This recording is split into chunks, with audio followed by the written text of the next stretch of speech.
Pak, tadi pembukaannya ngebahas apa aja sih Pak? Kayaknya banyak banget poin pentingnya Pak. Yes, ya karena ini saya pikir langka, ya sulit sekali ya. Ini dalam suasana informal, mereka merasa nyaman. Saya juga udah nyampaikan bahwa jangan terlalu tegang. Ini kan hanya nyengil tempat saja, ya di lingkungan akademi militer, dan itu akmilnya sendiri kan sebetulnya di sebelah. Ini kan di di luar komplek Akmil, tapi tanahnya milik Akmil ya. Nah, kita belajar dari Akmil bukan soal militeristiknya, tapi ada nilai penting yang juga berlaku di dalam dunia kehidupan swasta, soal disiplin, ya, tepat waktu seperti tadi olahraga. Saya tadi tes tadi kan olahraganya kan lihat tuh bedanya. Kalau teman-teman militer dan Polri biasanya on time jam 5.30. Tadi kan begitu musik mulai baru tadinya sedikit baru rame. Nah, kita mau merubah pola itu selama seminggu ini supaya mereka bisa tepat waktu. Supaya nanti di waktu dia di tempat kerja masing-masing ketika membuat rapat jam misalnya 9, ya betul-betul jam 9. Undangan semua datang jam 9 ya mulai, jangan mundur lagi. Ada di daerah saya tahu ya, acaranya dimulai undangan jam 8 dimulai jam 12. Saya pernah waktu saya Kapolda dulu jam 12 dimulai. Nah, ini kan nggak bagus secara seperti itu. Kebersihan ya di lingkungan Akmil ini kan, militer ini kan salah satunya selalu bersih ya, di kurve. Nah, sama kita juga harus bersih toilet, tempat makan, kemudian di kamar masing-masing selesai, ninggalkan harus dirapikan kembali. Nah, itu untuk mendidik kembali juga, merefresh kembali. Jadi banyak, dan itu jangan salah, di dunia swasta pun sekarang ini materi-materi untuk pegawai juga, materi tentang kedisiplinan, sharp time, jadi on time pada waktu kegiatan, kemudian kebersihan, itu semua itu menjadi materi pelajaran penting ya di dunia swasta. Nah, apalagi di birokrasi seperti ini. Nah, kemudian kan saya menyampaikan juga tadi mengenai pentingnya retreat ini. Di antaranya retreat ini paling penting sekali adalah bagaimana kita memiliki ya, ada semacam forum bagi seluruh kepala daerah untuk saling kenal satu sama lain. Tadi pagi saya melihat sudah ada yang bagus. Itu yang saya harapkan. Ada kepala daerah di Sultra, ya, Pak Andi, itu dia kumpulkan para bupati wali kota sambil santai, mereka duduk di sana di lapangan rumput ngobrol-ngobrol. Nah, sambil kali kenal satu sama lain. Nah, saya sampaikan di sini ada 5 ruangan tuh. 5 ruangan yang dipakai untuk diskusi kelompok untuk Lemanas, nanti kosong selalu hari. Nah, silakan pakai bergantian. Yang nggak melaksanakan nanti saya dengan Pak Bima cek, nanti ada yang nggak ngerjakan. Saya maunya gubernur kumpulin bupati wali kotanya, karena belum tentu saling kenal antara mereka. Dan udah mulai bicara dikit tentang mau apa kita daerah kita gitu. Ya. Karena saya selama 5 tahun Mendagri, saya juga pernah datang ke beberapa wilayah yang setahun 2 tahun nggak pernah ada rapat bupati wali kota ya yang dipimpin oleh gubernur, nggak ada rapat. Jadi datang rapat tuh pada waktu saya datang aja. Saya nggak bisa bayangkan gimana koordinasinya, jalan sendiri-sendiri.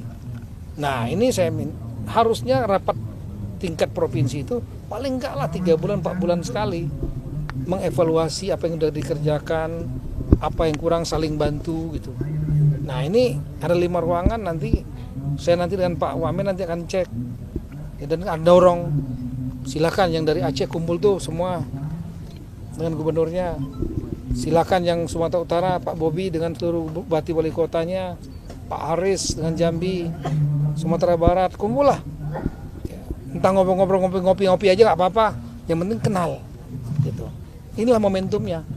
Kalau sudah kembali daerah masing-masing, udah sibuk sendiri-sendiri dengan berbagai persoalan sendiri-sendiri. Itu yang saya sampaikan. Samping nanti akan ketemu para menteri di Silemanas, ya, diskusinya kelompok biar menarik supaya nggak ngantuk gitu. Nanti itu kelompok nanti akan saling bertanya, saling menyampaikan pendapat. Nah, itu bagus, ya, interaktif. Nah, yang berikut lagi tadi saya sampaikan mengenai pengelolaan APBD.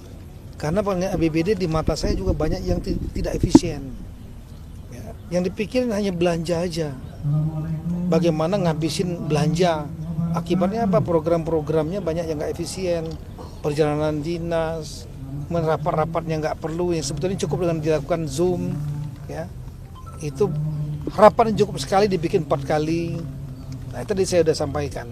Hari ini saya akan mengeluarkan surat edaran, ya, kepada seluruh daerah item apa saja yang harus dilakukan efisiensi dan caranya bagaimana, dan kami akan monitor melalui sistem kami daerah mana, dan setelah itu ditembuskan kepada Mendagri apa saja yang diefisiensikan, ya, dan tapi intinya yang utama, kegiatan utamanya tetap berjalan, target-target harus tetap tercapai, jangan sampai kemudian mereka membuat efisiensi yang sembarangan yang kemudian malah nggak nyampe target.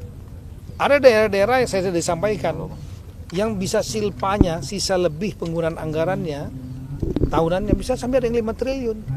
Artinya nggak digunakan untuk kepentingan rakyat. Tadi saya sampaikan. Dan kepala daerah saya minta berpikir jangan hanya mikirin ngabisin belanja. Bagaimana cari pendapatannya? Di antaranya adalah mempermudah kemudahan berusaha untuk para swasta. Swasta ini bukan hanya asing, ya. Swasta dalam negeri, UMKM itu dipermudah, jangan dipersulit. Kalau swastanya hidup, maka baru nanti akan memberikan retribusi pajak kepada daerah untuk menjadi PAD. Kalau PAD-nya tinggi, maka daerah bisa membuat program apa aja. Kalau PAD-nya rendah, transfer pusatnya tinggi, habis buat belanja pegawai, daerah ini nggak akan pernah maju. Saya sampaikan seperti itu. Nah, efisiensi juga karena ada 1.300 triliun di daerah ini, ya, maka harus tepat sasaran dan kami akan awasi. Kemudian yang saya sampaikan lagi adalah mengenai masalah masalah kebersihan. Ini Bapak Presiden berkali-kali menyampaikan kepada saya, kebersihan kita adalah indikator budaya bangsa kita. Jadi bukan hanya kebersihan dalam arti pengelolaan sampah, ya, itu harus sampah. Jangan autopilot. Ada daerah yang bagus punya ide dan punya terobosan yang sudah dilaksanakan. Saya nggak mau sebutkan lah, ya. Tapi ada juga yang daerah itu autopilot. Pemimpinnya nggak peduli kepada kebersihan sampah dan lain-lain. Akibatnya merusak lingkungan. Kemudian yang punya lautnya hancur, ikan-ikannya mati karena makan plastik, ya. Nah, ini juga saya minta dijadikan program penting, ditambah dengan spesifik Bapak Presiden menyampaikan untuk perbaikan kebersihan toilet-toilet di ruang-ruang publik, bandara, dermaga, terminal, di mall, ya, di mana-mana di ruang publik itu, sekolah, kantor harus bersih, standarnya kering dan tidak berbau, itu standarnya. Nanti saya minta kepada daerah mengerjakan itu. Dan kemudian yang lain mengenai apa tadi, ya? Inflasi sudah saya sampaikan tadi. Setiap minggu selalu saya pimpin. Inflasi saat ini sudah terjaga sangat baik, 0,76%. Dan negara kita mengendalikan itu dengan ilmu baru, di luar ilmu yang berlaku secara universal. Di universal yang berlaku hanya menggunakan 2 instrumen saja, yaitu menjaga nilai tukar uang lokal itu jangan jatuh dibanding dolar. Ya, itu kerjaan dari central bank. Yang kedua adalah mengendalikan suku bunga. Inflasi naik, suku bunga naikin supaya demandnya turun. Demand turun, harga akan turun dan sebaliknya. Nah, ini kita mengendalikan berdasarkan daerah. Daerah semua bergerak. Kita memiliki peta daerah tiap minggu. Dan saya pimpin atau Pak Bima, Pak Ben yang bikin atau Sekjen yang mimpin gantian kami. Itu tiap minggu dengan instansi lain, seluruh daerah melihat. Kita lihat, kasih tahu daerah mana yang tinggi, rendah, apa komoditasnya, dikeroyok rame-rame. Nah, sekarang Indonesia termasuk salah satu negara yang terbaik menangani inflasi, artinya harga barang dan jasa. Ya. Di G20 nomor 3. Di ASEAN kita juga nomor 3, tapi nggak meniru beberapa negara yang daya belinya menurun. Ya. Di tingkat dunia kita nomor 26 dari hampir 186 negara dunia. Salah satu yang terbaik. Artinya terjadi keseimbangan harga barang jasa itu antara menyenangkan konsumen dan menyenangkan produsen. Secara umum seperti itu. Nah, saya minta kepala daerah untuk rapat mingguan hadir atau diwakili wakil atau minimal sekdanya. Saya sampaikan seperti itu. Dan mereka harus bekerja. Guidelines apa yang dikerjakan 9 langkah sudah saya sampaikan juga. Kira-kira yang umumnya yang saya sampaikan seperti itu, termasuk apa yang akan apa program berikutnya, di antaranya 27-28 nanti Kemungkinan Besar Bapak Presiden akan hadir di acara Parade Senja. Malamnya akan ada acara malam akrab, beliau akan hadir, ya. Dan kemudian minggunya, saya ulangi, Jumatnya itu hari Kamis 27 ya, 28 nanti Bapak Presiden insya Allah akan memberikan pengarahan sekaligus penutup, sehingga sebelum sholat Jumat ya, semuanya sudah selesai, semua kembali ke daerah masing-masing, dan setelah itu bagi yang beragama Islam dapat menunaikan sholat taraweh. Saya kira itu. Baik. Oke, makasih banyak ya. Makasih Banyak ya. banyak. Total untuk Ya. Hari ini update totalnya Update berapa sih? ya mungkin Pak Bimaria ya yang tahu. Ya, kita apa yang nggak hadir ini kan yang belum ada keterangan. Ya, bisa mungkin karena masalah gangguan perjalanan atau mungkin masalah kebijakan partainya. Saya menganggap bahwa kegiatan orientasi kepala daerah ini sangat penting. Bukan kepentingan pusat, kepentingan daerah itu sendiri. Supaya rekan-rekan kepala daerah ini memiliki bekal yang cukup sebelum 5 tahun nanti melangkah. Ini hanya kegiatan 7 hari dibanding dengan 5 tahun mereka akan bekerja. Mereka punya waktu untuk bertemu dengan kepala daerah lainnya. Lihat sini cair sekali tadi. Ini baru 1,5 hari ya. Sudah cair, mereka saling kenal. Satu kamar ternyata nggak satu daerah. Tadi saya datang dengan Pak Bima, satu tenda. Ada yang dari Jawa, dari Seragen kalau salah, ada yang dari Timur, ya, ada yang dari Ambon, gabung, saling kenal. Itu yang kita harapkan. Mereka saling kenal, nanti saling bantu, saling kerjasama. Ya. Nah, ini kepentingan daerah lebih penting, dan inilah kepentingan bangsa, kepentingan untuk rakyat masing-masing. Jadi kalau yang nggak mengambil bagian, ya rugi sendiri.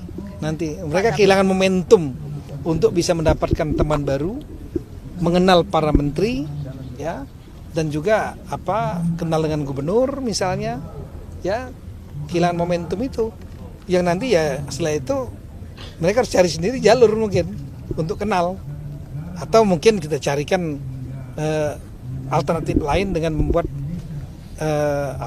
momentum dengan cara Zoom meeting ya. Tapi Zoom meeting itu nggak keluar chemistry-nya. Kalau di sini mereka keluar chemistry nih. Ketahuan siapa, sampai ke personal ya. Siapa yang hobinya makan siapa yang hobinya ngorok, itu ketahuan. Pak, tapi pemahaman kalau retret ini penting sudah disampaikan nggak sih Pak kepada partai begitu, mungkin dari semua. Sudah. Dan ini bermanfaat bukan hanya untuk 1 partai, 2 partai, 3 partai, untuk semua kepala daerah. Iya, termasuk PDIP gitu ya. Bukan posisinya partainya, tapi posisi kepala daerahnya ya, yang kita harapkan. Karena kepala daerah kan dia dipilih oleh rakyat, dan dia harus bertanggung jawabkan kepada rakyat kembali. Partai kan hanya kendaraan mereka untuk bisa ikut dalam pemilihan. Ketika dia terpilih, dia tanggung jawabnya lagi nomor 1 bukan kepada partainya, tapi nomor 1-nya tanggung jawabnya kepada rakyat yang memilihnya dia nanti. Nah, silakan rakyat nanti menilai. Saya kira itu. Terima kasih.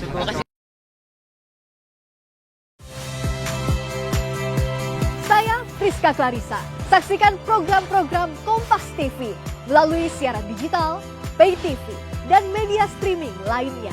Kompas TV, independen, terpercaya.